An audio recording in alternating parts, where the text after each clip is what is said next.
in case we get some magic gold that we don't even know about it. This is funny. Keep California green. Bring money. 1958. That's a cool picture. Hey, that's probably the best okay. one. That is gotta be. Can we just keep that one?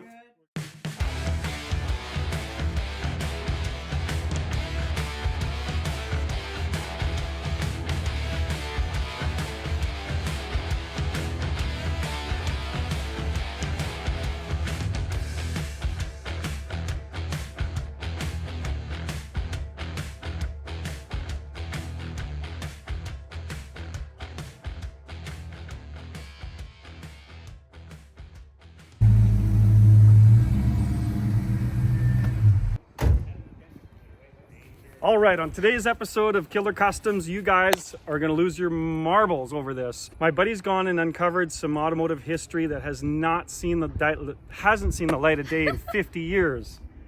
Yeah, look at that, I'm stuttering even, it's so cool. Okay, well let's just get to it. Let's go find out what we're talking about and why it's so important and why you wanna stick around.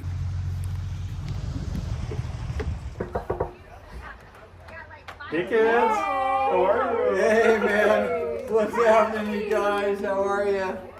Oh man, we got a treat for you guys, man. Yeah. You got me all excited. Let's bring our friends with us. All right, we'll do that. And you got some stories to tell about automotive history. We do. We've got something very spectacular, particularly if you're a car guy that loves history, which I've never met a car guy that doesn't love history.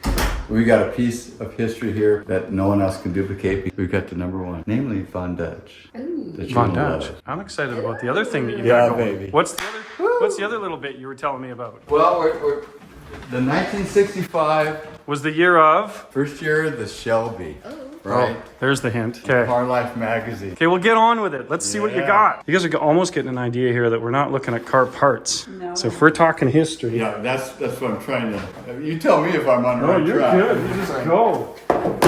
Let's do this just the way it's going to happen. All right. I'm really excited about this, man. Okay. Do we want to film this? Oh, yeah. This is Von Dutch. Okay. So you tell This me. is the first time in 50 years you guys are going to see this, and there are pieces to this that have never ever been seen by the public. You're along for the ride. Yeah. So what we got is 190 photographs of Von Dutch in 1958 with True Magazine, and this was a shot that was taken back in the day when it didn't matter, but today it matters. Okay. So none of these have they ever been published? Only 8 out of 190 photographs Have been published. have been published, and this was in True Magazine. So the rest have never been seen by anyone in the car world whatsoever. Wow. So what's detailed in here is printed off digital prints of all the remaining roughly 192 prints that have never been seen. Yeah. Okay, so this is pretty special for people. And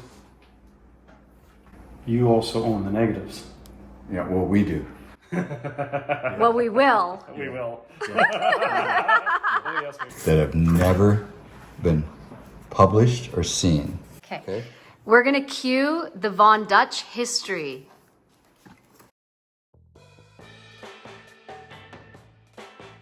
Howard Von Dutch gave birth to pinstriping. He was famously indifferent about the rights to his work, dismissing copyrights and patents as an ego trip. He actually sold the Von Dutch name to a fellow pinstriper, Steve Kafka, $5,000. Von Dutch was born in Compton, California, and he learned to letter and pinstripe at the young age of 10 from his dad, who was a sign painter. He was the original guy who created the signature style. And where did he get the name Von Dutch? Well, when he was in high school track and field, he was nicknamed Dutch because he was as stubborn as a Dutchman. And then he later added the Von Dutch as an artist's signature. Tell me about that story about the first time you ever did a custom again. Well, you mean a bike? Yeah. No, the car. Yeah. Well, I just seen this guy used to come in this car lot and he used to charge $1 to stripe a car. And he'd do it in about 10 minutes and he'd get $1, so he'd do about 5 cars, go out with $5. And I said, wow, that's pretty neat. Yeah. You know, pick up $5 like that, because at that time, if you could do nobody was making any money. That was the Depression. Yeah. So there was, that seemed like a good, beat washing dishes. Okay, what about the first, it was a little chicken scratch design you got in the hood and deck in the 50s? Well, that all came from covering scratches. That came from actually Covering scratches. Guys that do a nose job and a deck job, then they get in a hurry on their preparation. And they put the paint on before the primer was good and dry, and all them scratches would come back, which happened.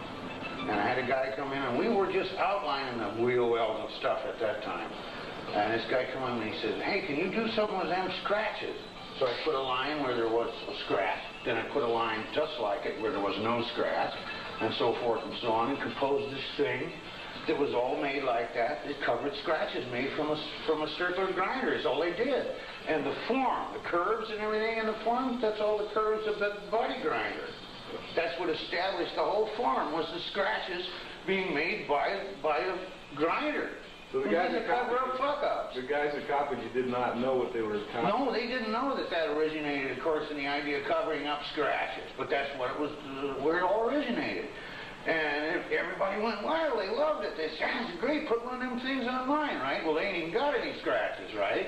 But, I mean, that's where it all started. It all started from covering scratches. Okay, now your background is from a sign painting family, right? Oh, yeah. Everybody painted something. Okay, what did Always. you do as a kid? Did you pick up your dad's brushes? Oh, yeah. Oh, yeah. Did he show you what the... No, he wouldn't. He'd say, you'll learn. Just keep practicing. And the third eye? Well, the third eye, the flying eyeball, was something that he started drawing when he was 18. And there's a story of him and his girlfriend going to a party, and he painted an eye on her forehead. So here we are. This particular, whatever you want to call it, his little stash of his little tools that he used for his job, is owned and sold for huge money because this gentleman is part of our history. But these are photographs that have never been seen. And this is before he sort of had a lot of facial hair and got super crazy, right? Yes. So we decided we're going to share this Oh, okay. That to me is an important picture right there. with the car collection community. That's super important, and that we felt needed to be shared with the public. Okay, like I said, 8 out of 190 were published in True Magazine, and we'll go further into detail on this. But these photographs, We're gonna need a bigger table. we're gonna need Yeah, a bigger table. we don't have a big enough table. We got photographs that no one has seen before. Now these are digitally remastered off the original negatives. We have the original negatives, and there's a substantial cost involved in having these negatives converted and printed into positives digitally. in Should black you and have white. white gloves on? Probably should. Well, these are prints, right? So Right. that's okay. So we have the negatives. They These are probably- the Yeah, prints. when we handle the negatives, we do. So there was only 8 out of the 190 though picked for the particular article, but the rest of, again, have not been published. Oh, look at that sequence, though. You guys catching this? Okay, have a look. Yeah. Have a look. So this is, he's masked off the flames. Everything's hiding under here. See the painting design that he's doing there? Yeah. And some more paint. Yeah, these. And some more painting design. So these are in Then- chronological order, aren't Then they? yeah, so then here what he's doing is physically putting dots on the tips of every one of those flames. Remember, it's on your head. And again here. Yeah. And then here he has unmasked them. And he's doing a whole different thing. And for some of you people out there, maybe you're a little bit younger, Look at than that I am, haircut. but I gotta tell you, Von Dutch was an eclectic individual, because we're gonna move over to the other side of the table right now. We're gonna lay out a few more prints and see this master at work. In 1958, Von Dutch was someone that was being discovered. At the same time, Barris started to make his mark in the history of what we now know. Oh, there's the finished job. Where's the finished job right there? There's Look 2 at prints that. there, Jeff. Look at that. Check out that bottom one. See what's going on before that. Okay, so you can actually see the designs in this. So you can see him unmasking it at the very end here. And there's the finished job. So we're not sure if this was meant to be a how-to article in the magazine, or they were just featuring a young artist that was up and coming. But this is before he really became famous and anybody knew him by name.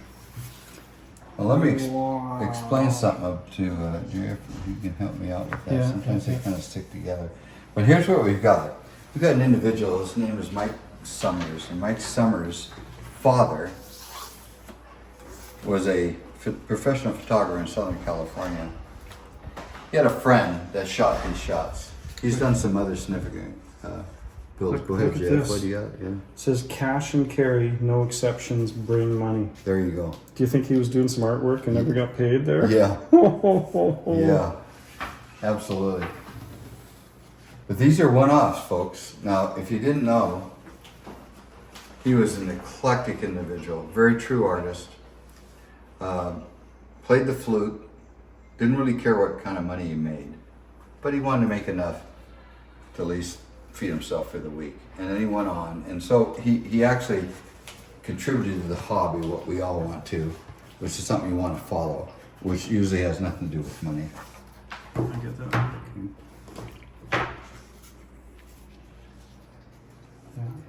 So in 1958, which, by the way, I was 3 years old at the time. I was not. So this really went from being a photographer taking pictures for a magazine article to really an in-depth look at Von Dutch and his life and what he Yes. did on a regular basis. Documented piece of history. It's wild. It goes to show you, JF, where at the time it wasn't important, Yeah, but and today it super is. important now. Super important today. How many negatives do you think are lying around in family shoeboxes and families' garages or Oh. closets that are Yeah, unexplored and unrepresented? totally. It's wild. I don't think there's a lot. The man and his work. So we've run out of table space here. So this is Okay, even so- before it gets to the car. See, he's tracing him out on his workplace table before they even get to the car. So should we put these ones back and then try to lay out another set? Yeah. I don't know. So Very what good we should idea. probably do is take the camera and just sort of pan over them slowly, Yeah. and then lay out another set. Yeah, That makes this is gonna sense. start all over. All right. Yeah, this is going to be tedious, kids. But for those of you that really love the history of automotive stuff, this might be his actual logo in life. It might be the one, huh? Because it's got a saying. What's it say? It says, "A brush does not a striper make. So kindly of these do not take, morons." I don't even know. Wrong? Sorry, morons. So kindly of Morons. these do not It take. is moron. Oh, that means don't steal my brushes. That is awesome. You know, it didn't mean shit then, No, it didn't. It Right. didn't. but today it does. Okay, so give us the back history on how you found these and How who did had you, them. Yeah, Who how had did you them? acquire these? All right, you guys. So Mike Summers, Yeah. who's his father, was a photographer and shot for many other, including Shelby in 1965 when Shelby was introduced and others. So the Von Dutch pictures were taken by an unknown artist at this point. You guys might be able to help us with that. Yeah, we might find out the name on it. And the other photographer actually ended up with the A negatives. friend of his. A friend of his ended Because up they're with the worthless at the time because Yeah. no one cared. Yeah, it was right? just a leftover article, and that's all there was. So to he it. cared about history, Yeah. put it in a folder, and saved it for posterity. And here we are 50 years later plus, and we found it. Okay, these are unpublished photos. Okay, so we'll let Teresa take a scan of them so that anybody that wants to really have a good look. Oh no, we started here. This is where we started. Yeah, I probably should have started to the left and kept on. That's okay. I got it. We got lots to go through, so.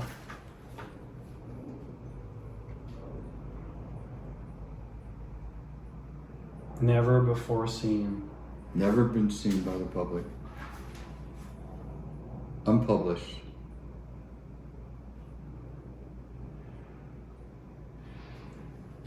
Everybody's getting a first look. world exclusive if you were Barrett Jackson. Absolutely.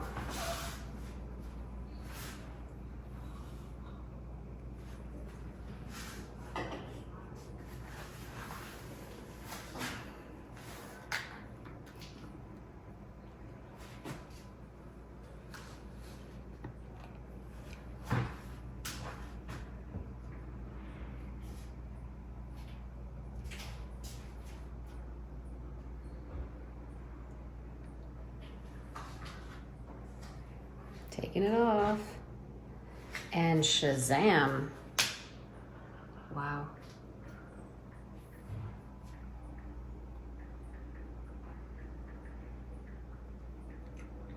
Layer upon layer, hey?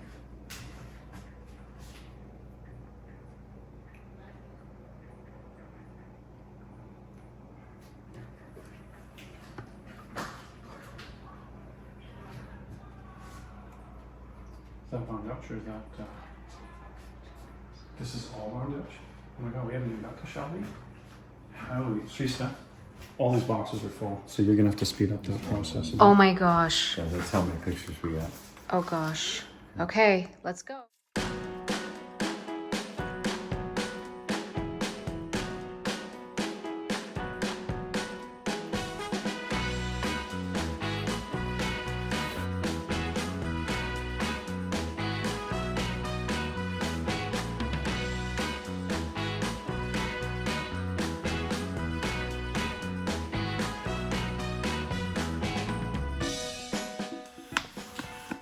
Okay, we're gonna push through a little bit of this, guys, so we can get it all in one. It looks like this is gonna lead to a 2-episode series. We're gonna do Von Dutch right now, sort of work you through all 190 pictures. We're gonna show you the magazine article. We're gonna show you that the negatives are here. And then we'll have to do another episode to get you through and see the Shelby stuff. So that means you have to wait a week for the Shelby stuff. Woo!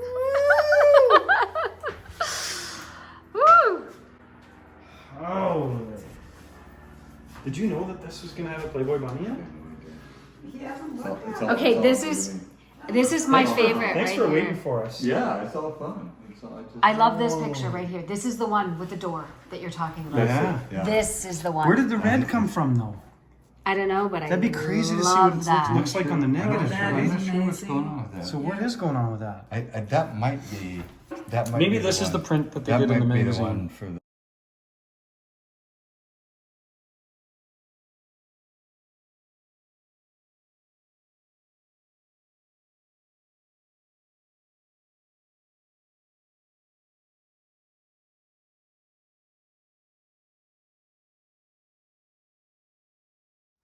The coolest thing right here. So we're gonna do just a quick history on the Playboy Mansion and Playboy magazine because we think this is right at the start of all of that. What are you doing? We are looking at a Playboy. Oh, I want to look too. This December marks the 63rd anniversary of the first issue of a true American institution, Playboy.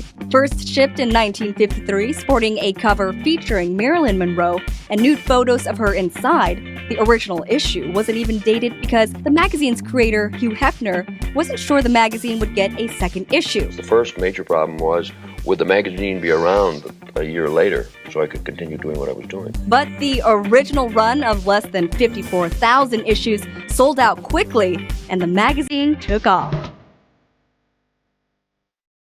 By the 1960s, Playboy was deep-rooted in American culture, with the magazine itself, the famous Playboy clubs, the TV show Playboy After Dark, and Hugh Hefner as the unofficial figurehead of the swinging 60s. You and I are both kind of work-oriented, I think, but we know how to play too, eh? Fast forward to 2016, and not only is Playboy still around, but the iconic bunny logo is still as famous as ever. And was it all due to the magazine's nudity? Hardly. Playboy reflects your appreciation of the total good life. It reflects your good taste in fashion, fun, fiction, and fact. Some of the 20th century's most prominent authors were featured in the publication. From Ray Bradbury's Fahrenheit 451, pieces by Roald Dahl, Gore Vidal, and Norman Mailer, or interviews with John Lennon, Martin Luther King Jr., and a litany of others, The quality of writing in Playboy was groundbreaking. Of course, the magazine's history with nudity cannot be ignored. In the early years, Playboy was considered by many to be progressive and positive. I think that we are relatively free today in terms of our sexual behavior. The kinds of laws that existed back then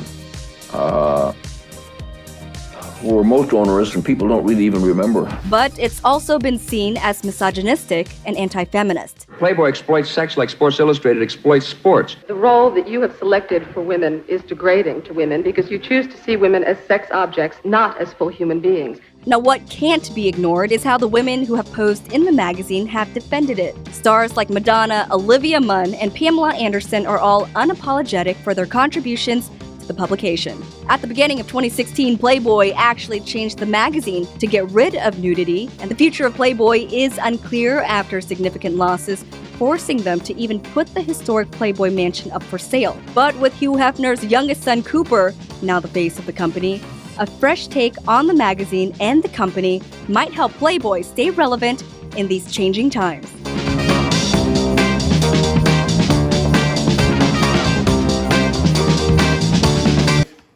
So it's 56. 56. What's Look this? at this. Well- So that now tells us it's the first year of the Playboy empire. Nope, I lied. It says 57. There's a new tag on this thing. Well, that maybe was when it expires. So maybe the magazine article was in 58, but these were shot in 57. Possibly. There we go. We're getting closer. And that's why we would have had 257 Fords getting pinstriped, probably straight off the dealer showroom floor. So we know the issue is 1958. Wow.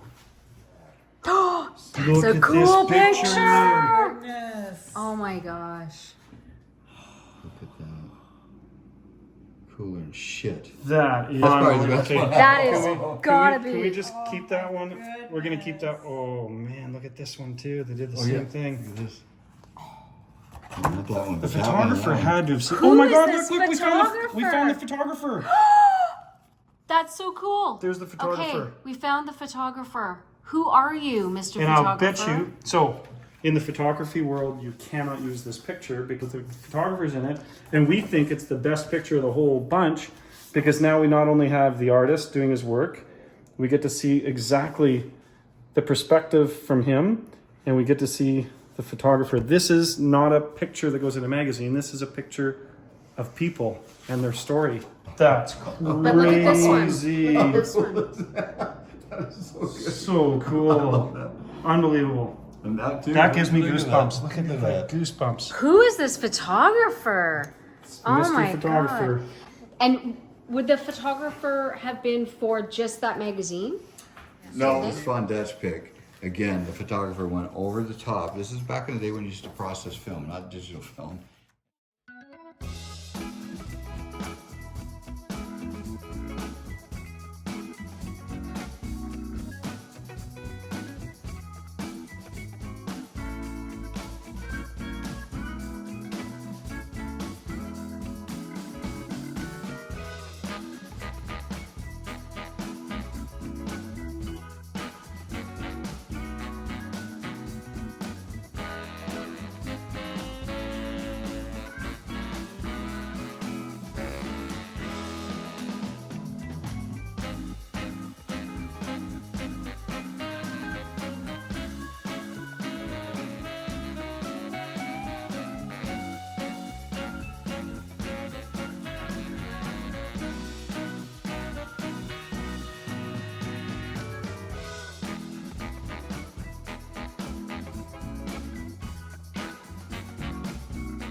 That's the best part of it. Teresa, you're gonna have lots. Oh, Barris Kustoms with a K. George Barris hired Von Dutch on a part-time basis to do paint work for him.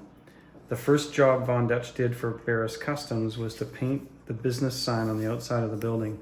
According to himself, he fooled with the spelling and came up with the K instead of C to spell custom, and thereby establishing Barris's phrase custom car while still working out of his shop in the Compton area of LA. That's a big deal. Barris's custom shop used the phrase custom automobiles, custom auto painting in their advertising, so I guess this kills Von Dutch's story, and we now use JF Customs with a K since then.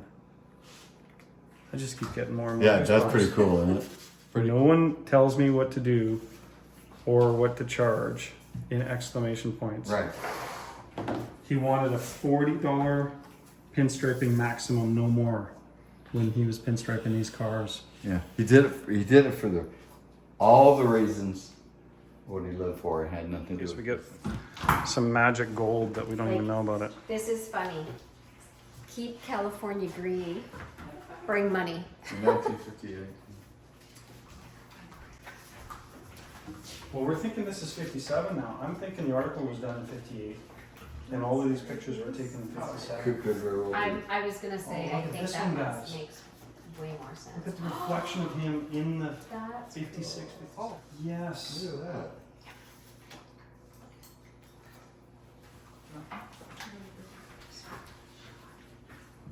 Teresa. Yeah, Look at this one. He did a little barracuda around. Oh, that's so cool. Gosh, he was creative. It's Because not like this the is trademark Von Dutch people that stole his name and used it to sell some cheap clothing out of California. out of China, you mean? China. China. China. China. China. China. China. That's crazy. It's made in China. What is this? I don't know. Is it like maybe stealth? Is it maybe a real? I just don't know. Let's Maybe find it's out. Oh. This is the actual computer file. Oh, so he's got the file of all of this. That is really cool. He's got it all on digital. We could do limited prints because we own the images. This is a nice little jab. When I first read this, I had nothing to do with how this was read. Oh, he has the photos then. We have the name of the guy. It was Robert Lee Bain. Bain. Bain. That's Yeah. the same one. Yeah. So these look like a lot of the same pictures. Well, there's some duplicates. Well, what happens with a good photographer is he takes one picture and then This is takes another. awesome. They look the same, but Look at that, you guys. yeah, that one's really good. Matter of fact, we were just talking about that a second ago. That's probably the lead shot out of all these pics. That's really a killer.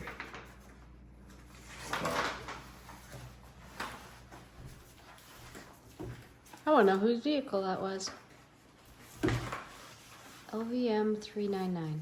He just went Love around 'em. the whole car with him, watching him pinstripe the entire car with all these freaking pics. I'm getting worn out. Me too. There's so many fucking pictures. We'll move on to that. And So he's very formal. He did this really. You could, but no, it's mostly for us because it's something legal between us because we know we own half partnership. It's hilarious. He says, my name is Michael Summer and my father was Jim Wright, which is a stepfather, who was a career automotive journalist and magazine publisher during the 60s. Jim worked with several publishers as well as doing freelance editorial work. He was a technical editor at Motor Trend until 1964, then did a lot of work for Car Life magazine until about 68. Eventually opened his own publishing company in 1970 called Wright Publishing, which was known for a magazine called Hot BW, so he was a big deal on that. Yeah, no kidding. So in 1958, a series of photographs were taken by Robert Lee Bowen. I guess we do know that. You know, this conversation went up Back and and down forth, and back of and course, forth and yeah. over. Okay, Kenneth Howard, aka Von Dutch, during pinstriping paintwork on his shop in California, only a few photographs appeared in the 58 edition of True Automotive magazine. Blah blah blah blah. Okay, so Gary, this is the part that I think is fucking funny and shit. Gary Kais, a well-known automotive historian and collector. Yes. Right. And the photos that were taken by Robert Lee Bowen and archived by Jim Wright have been carefully transferred to the care and ownership of Gary Kais and his associate, JF London. Jeff. I love that. I'm a historian. Known historian collector. You are now. And his associate. You're just an You're my associate. associate, you fucker. This is the photographs Film negatives, original copy of the 58 True Automotive Yearbook magazine, and from the date forward, any usage of these materials include digital reproduction, print media. He covered this, yeah. Social media and print, electronic printing format shall be include one of the following copyright. So it's, you spelled my name wrong here. Wow. Got it right there. Got it wrong there. Wow. But Is your name spelled right? Yep. Oh, that's a Any version new one. above mentioned copyright be lines which should be approved by Gary Kais and JF. So it covers this like totally. Wow. Yeah. And he's already done the Dana thing with this letter because they're doing a presentation at Beacon Auctions about Dana Camaros, and so they. Oh my! This one's for the Shelby stuff. Okay, Yeah, that's so next. We did 11. That's a fucking killer in there. Look at these 4x5s. Oh, you're kidding me. Yeah, the big deal. Oh, so wait a sec. That's Let a me big just, deal. can I hopefully Yeah, not they're all negatives. not get my fingers on it? Those are all the big deal stuff. Oh my gosh. Look at this. Can you see that? Yeah. You can you see digitally that? turn it into a positive. That's how those prints came about. And those Costs are the $3,700. Shelby ones? No, these are still the Von Dutch ones. Oh my god. Just wait. So these are the square ones. Remember we saw those square pictures? These are a square negative. So I'm thinking for that camera he must have had to install the film one at a time versus having it in a camera like this. Can you see through that? No. I can see through it. Give me your light off the top of that.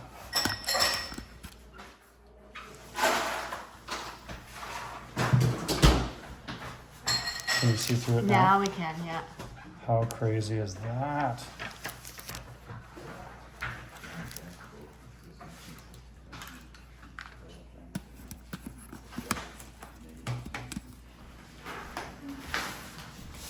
All right, we sure hope you guys enjoy doing automotive archaeology with us.